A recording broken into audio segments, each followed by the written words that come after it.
katabi yan eh, sa kwarto.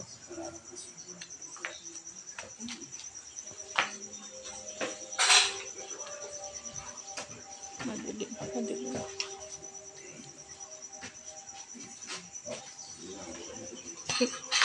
Pinahirapan pa yung sarili. Kalang.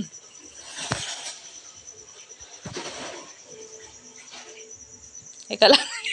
Nagamit na.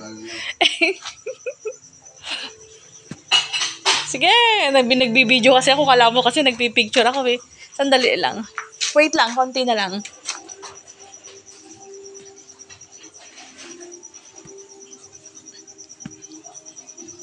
Nakakaduling eh.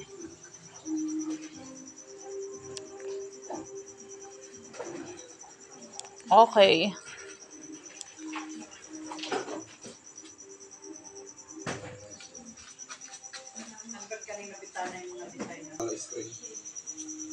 Screen na lang, hindi ala na salamin yan.